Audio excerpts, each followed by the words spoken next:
Hey VanLife family, it's time for another Q&A.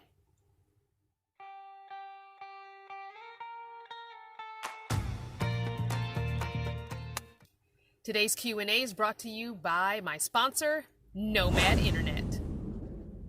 The link is down below, as well as the discount code CrystalVanner25 can be used for a discount. Today's question comes from Sonora. Sonora asks, "Thank you for your videos. I hope all is well with you and your family.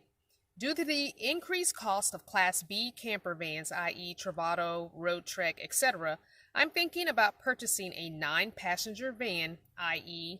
Savannah, Express, etc., to mini convert. My question is, how easy is it to use the existing electrical to add components such as power outlets or 12-volt outlets? Also, did you add a second isolator to charge your batteries while driving? If you have addressed my questions previously, please advise, and I apologize for the inconvenience." Sonora, thank you for your question. Yes, you are right. Class Bs, all RVs really, and schoolies, and even vans are getting more and more difficult to find at affordable prices during this pandemic, because a lot of people are realizing that they may be losing their housing, be it ownership or a rental, once this is all said and done. Some people still haven't been able to go back to work. Some people aren't getting what they need from unemployment or part-time jobs that they've been able to pick up to maintain their housing, and so they're realizing that they may be living in a vehicle, and so these things are being snapped up quite quickly and for probably more than they really are worth, because people are so readily available to buy them. Now, as far as mini converting a van, obviously that's all I've done. I do not have some kind of already built out RV with systems. I'm not quite sure what it is you are talking about. It sounds like you want to run things off of your starter battery or a secondary battery with the isolator that will charge off the alternator. Once the starter battery is done charging while you're driving, it will switch over to a house battery. If you plan on doing that, I would not do it just that way. I would also add solar, because it's better to have 2 ways to charge, and I'm starting to feel that now because we are on over a week's worth of rain and clouds, and my house battery is not really getting fully charged each day. Had I put an isolator in this van, which I hope to do very soon with the help of a friend, I could be starting my van up every day and charging that battery up. Right now, it's quite difficult. As a matter of fact, I don't even have my refrigerator running on the house battery right now. I've always had an extension cord from the house into my van for my big fan.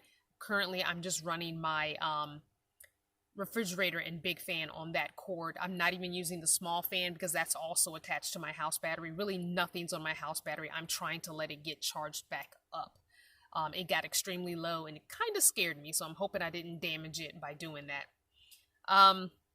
So as far as outlets go and things like that, I would say get yourself an inverter. I don't know what you're trying to run, but everything that you plan on running in your van, you're going to need to take some calculations. You're going to need to know what they are required to run. Therefore, you can know how much battery you need to have stored power to run those things. Now, it's not like you're going to run everything all at once, but it's probably better to have a little more than you need than not enough. Lights can be battery operated. Lights can be USB operated, which take very little power to run. So I would say go with the lowest amount of wattage necessary for running lights, because honestly, at night, really a small little light like this ring light that you put on a cell phone to, shoot video footage really lights up the whole van, and it takes 2 AAA batteries, which, I can use my rechargeable AAA batteries in this, and I have a little charging station for those. So honestly, I wouldn't go to great lengths trying to run things that you really aren't going to use. Like, seriously, be aware of what you're going to use and what you're not going to use. Don't, oh, I want this and I want that, and then you end up not getting those things. You're going to put a lot of money into your solar and probably regret having put so much money into your solar. Now, if you've got that kind of money, go for it. I mean, I don't know what anyone's pocketbook looks like, so if you've got the kind of money to put, you know, hundreds and hundreds of amp hours of battery and, you know, 1,000 watts of solar or what have you, go for it. I mean, do you. But I know for me, I can only afford so much, and so I'm really, really cautious about what things I use. I always look for things that are USB first, then I'll move to 12 volt, and I literally have maybe 2 things in here that need to be plugged into my inverter. I do not like running my inverter at all. And the reason being is turning the inverter on itself already takes power from the battery. And then whatever you plug into it takes additional power from the battery.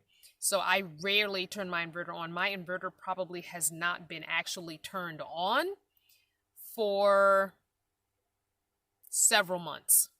Now, I do have some items, the way my system is now hooked up, which I can't show you guys because my inverter is now underneath my passenger seat, and I'm not going to pull that seat out to show you that. Yes, I should have filmed it, and no, I didn't. Whatever. But the inverter is under the passenger seat. Yes, it does have airflow. Before you come for me in the comments, there's plenty of airflow. I have holes on 3 sides of the underneath of my passenger seat. The only side that has something over it is the back side, and that's where my fuse box is. So I can attach things to my fuse box. Now, my fuse box is attached to the back of my inverter, which means my inverter itself does not need to be turned on because my battery comes into the back of the inverter. The fuse box is on the back of the inverter. The charge controller, everything is run off that back part of the inverter, so I don't have to turn the actual inverter on unless I have something that's a 110 outlet, and I can reach. I have a space to put my hand in, turn the inverter on, plug in, so there's access to those outlets.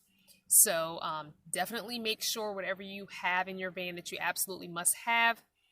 If you need that outlet, if you actually need outlets, you know, 110 outlets, 12 volt outlets, whatever it is you need, have enough of them. Get yourself some splitters if necessary. Make sure you do a fuse box if possible, because then you can just pull the fuse out. You know, just take into consideration your power needs. Honest power needs, because a lot of people tend to overkill, which I guess, again, if you've got the money, you might as well do it. So I hope that answers your question. It was fairly easy to set up a basic solar system. If you want to see mine, I have a video for the build of this van, the very first solar system I put in here. Now, I've added to it since then, obviously, but it was a very basic solar install, and I'll try and remember to put that up on the top in one of the cards. I never know which side that little card, that little thing pops out of, but I'll try and remember to put it in the top of the cards. Otherwise, it is in the playlist labeled Van Build Out 2019, I believe. So I hope that answers your question, Sonora. And I also am going to just wish you good luck with finding a vehicle, because again, as I stated, I know it's very, very, very, very difficult to find vans right now, and almost impossible to find reasonably priced RVs, Class B's, Class C's, or Class A's, honestly. So thank you guys for watching another video. If you have a question you would like to have answered in the weekly Q&A, definitely email it to me, crystal@crystalvanner.com. Make sure your subject line says Q&A, so I will know and I can find it later when I go to make the video. Take care of yourself, be good to yourself, and make sure whatever you're doing, you are enjoying it. Mwah. I'll see you next time. This video was sponsored by Nomad Internet. Get a discount by using CrystalVanner 25, and a special thank you to all my channel partners.